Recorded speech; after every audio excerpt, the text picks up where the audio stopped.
And welcome to Wingman Nation, everybody. I am the Wingman, and this is my virtual campfire where we sit around and yak about all kinds of things. Today, I'm going to talk a little bit. I have an idea that your kids or maybe your grandkids will hate you for even suggesting. I hope you will bear with me. It has to do with these things. I've got some people from Illinois that traveled a long way to purchase an RV, and they left me a voicemail message. I'm going to play that. I've got somebody asking for a little bit of advice. They're looking to buy a camper for this summer. And I want to remind you that this channel is brought to you by the RV Dealers I Trust Network. These are some of the best, most honest RV dealers in the country. If you're going to buy an RV, any kind of RV, I encourage you to check out these dealers, give them an opportunity to earn your business. I have vetted them. I trust them. I think you can trust them too. You can find out more at rvdealersitrust.com. But let me go ahead and start out by talking about, well, how many times do you see young people, kids, with one of these things? You know, most of them got them stuck in their back pocket, or they're doing this, right? I mean, right? If I'm wrong, just tell me. But how many times do you see a child on the telephone? I was thinking about it. I just don't see many kids on the phone. Now, they're on the phone, but they're not phoning. They're not talking to anybody. They're texting or doing whatever they do on social media. And I think that there are some real serious issues with that. I truly do. I'm going to be giving you some backup information. As soon as, you know what? I don't know if you're like me, but when you start having a thought, things kind of, it's like, how did that come into my universe? But this story came out on USA Today, and it talks about tech has rewired our kids' brains, a new book says. Can we undo the damage? Again, it is about these things, technology. Technology is not all bad, but I really do believe it has rewired our brains. Now, I told you about a book that I had read a few months ago. I talked about it a couple times here on the channel. And it was by a guy named Jonathan Haidt. He's a NYU professor of, I guess, psychology, sociology. He's really super smart. That book is called Coddling of the American Mind. I strongly recommend that you check it out. Coddling of the American Mind. Well, Jonathan Haidt has come out with a new book, and it kind of validates some of the things that I'm thinking, and I'll bet you do too. So this story, Tech has rewired our kids' brains. A new book says, can we undo the damage? I'm not going to go into all of this, but I'm just going to get you to start thinking. The purpose of this channel is not to get you to agree with me. It's really not. It's just to bring up some things and make you go, I'm not alone in these thoughts. So the lady that wrote this story says, the screen time battles are already in full swing with my niece. She turned 2 years old in January. I want iPad, she wails across the house during lunchtime. She refuses to eat, even though I can tell she's hangry. She's even more inconsolable when I tell her she can watch 10 minutes of Cocomelon only after she takes at least 3 bites of her lunch. If it were up to me, I would throw her iPad away. I'm not kidding. I can't stand to watch her, one of the most intelligent and empathetic toddlers I've ever been around, get completely sucked in and tuned out on screens. How many people, in fact, some of you may also be sucked into these screens and tuned out of life. But I see it a lot in children, a lot. They would rather be on a screen than eat ice cream, than go play outside. This is their life, and it worries me. It continues. She taps and swipes. This is a 2-year-old. She taps and swipes, totally hypnotized by its magnetic pull. Screens are already her go-to method of comfort, her favorite reward, even better than candy, and all too often the on-demand babysitter for her parents who are overwhelmed and just trying to make it through the day. There's a lot to unpack here. I have no idea of how to help. To be fair, I whip out a phone as fast as anybody else when we're all out to dinner together and the crayons and puzzles stop working. We all just need a few bites of our food and 5 minutes of adult conversation, right? When I grew up, there were no cell phones. Cell phones came along, really probably 30 years ago, but back when I was a kid, I had to invent things to play with. And I did. And you probably did. I think that we were very fortunate not being brought up in an age with these things. And I don't mean the telephone. Telephones are fine. Telephones for kids, and again, this is just my opinion. As I said, I'm not always right. I want to know what you think of today's video, and if you have a different point of view, that's great. But Jonathan Haidt wrote this book, and that's the reason why this lady is even talking about the subject, because I think it is an important one. And to just ignore it and say, it's no big deal. You know, we had TV back in the day. It's just the same thing. I disagree.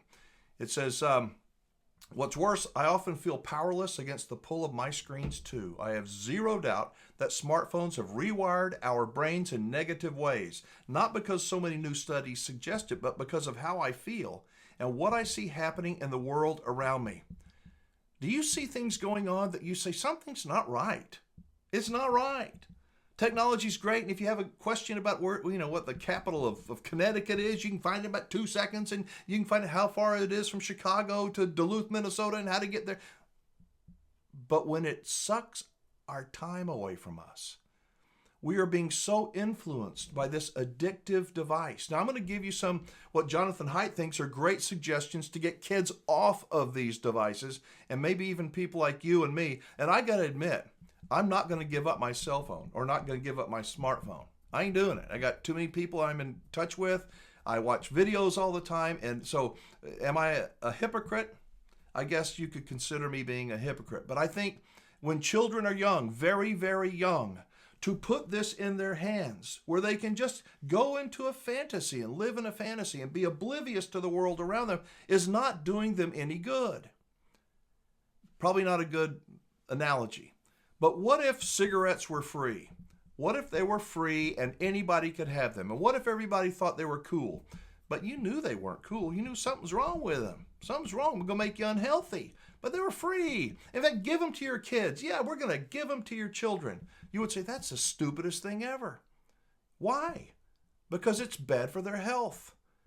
Do you think smartphones and 24-hour access to anything on the internet is good for a child's mental health? Is it good? I don't think so. It confuses them. We already have children boys thinking they're girls and girls thinking there's boys and all the different genders and all the... Isn't it confusing enough to be a child nowadays? So what's the solution? Jonathan Haidt wrote this book. It's called The Anxious Generation. Have Smartphones Rewired Childhood? Everyone I know is talking about the new book, Anxious Generation. In it, social psychologist, author, New York University professor Jonathan Haidt stacks mountains of evidence indicating a correlation between the rise of smartphones and sharp declines in the well-being of our kids. Haidt argues, I'm telling you, this guy is super smart. I'm not going to apologize for it, but you probably already know this, but I'm an extremely conservative person. Extremely conservative. I don't think that Jonathan Haidt is a conservative. But I think that we can all agree that there is something going on with these smartphones and the addiction to them with young children that is not good, no matter if you're a conservative or you're a liberal. Let me know in the comments below. It says, Haidt argues that the transition from a play-based to a phone-based youth has rewired childhood. You remember when we were kids, we went outside to play. It was a play-based life. We'd build forts in the backyard. We'd climb trees. We'd go down the creek and fish. We'd ride our bicycles. We'd play cowboys and Indians. I don't see kids playing outdoors anymore. We played sports, football. We played baseball. What do kids do now?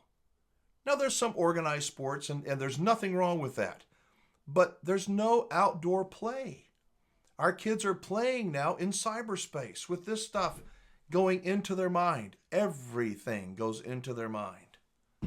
Disagree? That's okay. This is a virtual campfire, and we're not all supposed to agree. It says the problems ramped up around the year 2012. This is really important, I think. Haidt says, he cites hundreds of scientific studies and other high-quality data to paint smartphones, tablets, and social media as unstoppable forces, pushing Gen Z, who are the people born after 1996, out of reality and into a digital world where rules aren't always clear.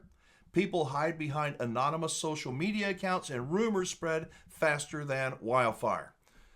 He continues, we rewired childhood and created an epidemic of mental illness, Haidt said in several recent interviews. After more than a decade of stability or improvement, the mental health of adolescents plunged in the early 2010s. We have overprotected our children in the real world and underprotected them online. Is there anyone that disagrees with that? I can't disagree with any of it.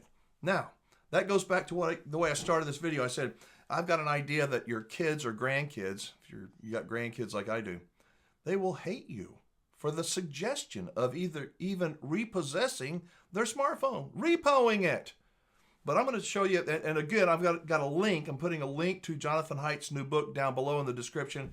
I encourage you to check it out. This guy's really, really smart. I have not read the book yet. Nope, but I'm going to.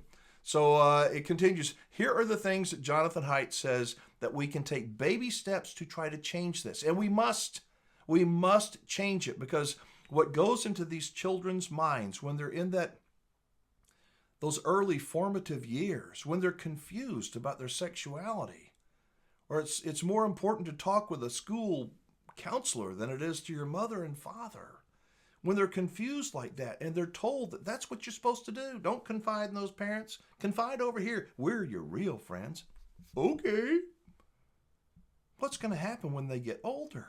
Is that good for them? I don't think so. We want our kids to be strong, don't we? Independent, be able to think on their own, be problem solvers, not be bah, bah, moo. Get in line like the rest of them.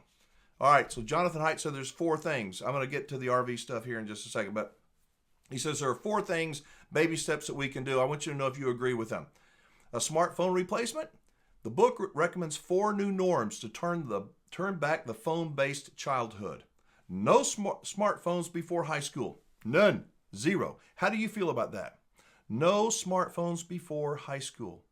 I believe that if you've got a child that is in middle school and you go and you try to repossess their smartphone right now, you're going to have a war on your hands. I'm not saying to go do it, but don't introduce them to a smartphone when they're little bitty babies, little bitty kids. Not good. No social media until 16. 0. None. I totally agree with that. Do you agree? Well, some kids are able to. Yes, some are. But generally speaking, social media is a place where we continually seek something lower and deeper and darker and uglier, and we're attracted to it. And kids get sucked into it. So it says, again, no smartphones before high school, no social media until 16. School should ban phones during the entire school day. Just put them into a phone locker or a yonder pouch, whatever that is. I remember, when cell phones came on, that many of the teachers I know said, we have repossessed the phones, got them in a little box up at the front of the class, but kids won't turn them in. They won't do it. So the school said, okay, we'll just let the kids have phones. And now all day long, the kids aren't paying attention to their teacher to learn that they're really a girl if they're a boy, or I'm being sarcastic. I do that a lot. But they're paying attention to their phone. And they're not texting mom and dad most of the time. They're texting their friends or going to Instagram or Facebook or whatever the other social media apps that they're on. They're not paying attention to what's going on around them. It says, finally, we need to give our kids more independence, freedom, and responsibility to play or hang out with each other on their own in the real world, just as most of us did when we were their age. So, I don't want your kids to hate you. But you know what? If my grandson, my little one is 3.5 years old, I'm going to fight like hell to keep his parents from giving him a smartphone until he is old enough to have that responsibility where I can trust that the demons aren't going to infect his brain. I'm not going to allow it. I know he's not my kid, but I love him. And I believe that if they need a phone, well, I need a phone. Everybody's got a phone. I need a phone for independence. No, okay, you have a phone. How about something called a dumb phone? A dumb phone. The opposite of one of these. These, I got Facebook notifications. I got all kinds of stuff, probably like you do on your phone. But what does a kid need a phone for? Well, they need to call home. Good. A dumb phone is a phone. And a phone can also text. I don't believe they have cameras. You may be able to get a camera, but my prescription follows what Jonathan Haidt says. No smartphones before our high school. No social media till 16. Schools should ban phones during the entire school day. And we need to give our kids more freedom and independence. And I'm going to segue into RVing. What we need to do, I think, is engage our kids with things that are meaningful, that are not so easy. Just, they're hypnotized. When you're camping and RVing, Take them in the out of doors. Let them help you back the trailer in. Let them help you hook it up. Let them help you ask for their help. Don't force them. Say, could you help me with that over there? Can you go and check how what this is doing to that? Engage them. Young kids want to help. The older they get, they'll fix it. I don't want to do it. Because kids get lazy. I was lazy growing up. You probably had a period of your life where you were lazy. Engage children. Get to spend that time with them. Play games with them. Keep them away from these devices that will suck the life out of them, put poison into their brains. That's just what I think. So drop a comment below. Do you think that dumb phones could be the answer, at least for the very young kids? I don't care what the other kids in school have. You're going to have a dumb phone because your grandpa's dumb. I love you. I'm going to give you a dumb phone. I'm going to even pay for it. All right, so let's see. Oh, let me go ahead and play the voicemail. This channel, as I mentioned, is brought to you by the RV Dealers I Trust Network. These are the best RV dealers in the country. And after somebody buys an RV, oftentimes they will call me. I follow up too. But they'll call me and leave me a voicemail message. There are dozens and dozens of these kinds of phone calls that you can listen to. Real people that really bought RVs from my dealers, my Wingman approved dealers, and this is just a part of one of them. Hello, Alan. Alan, this is Bob Nemus. I'm calling in regards to my sales experience with Berryland in Ponchatoula, Louisiana. I do want to let you know that our experience with Berryland, and in particular with Trey, everybody that we dealt with there, we regard greatly. We were treated most fairly, respectfully, professionally. We really couldn't ask for things to have gone any better than they did. From the time that we first stopped in to the time we drove out with our new unit, we were, like I say, everything went smoothly, professionally, met and exceeded all of our expectations. That is just a part of this man's voicemail message to me.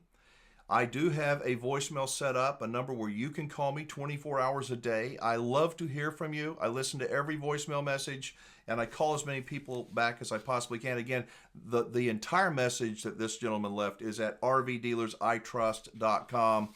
If you're looking for a good RV with a great dealer, give these folks an opportunity to earn your business. Lastly, somebody wanted some advice.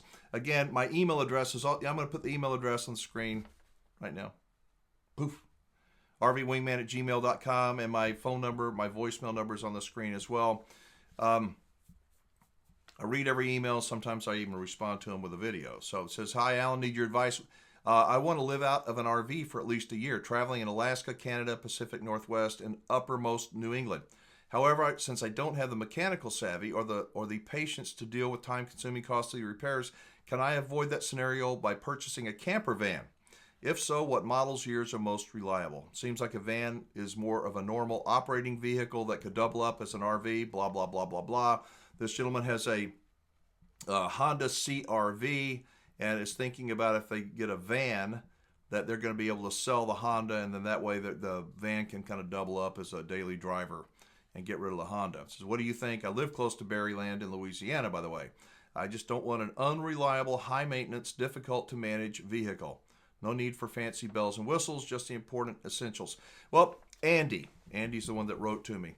For me, a van is not practical. It's not. It would be like living in a casket. I would be claustrophobic. I know they're cool, and for some people, they work out really well. A B or a B plus is going to be expensive.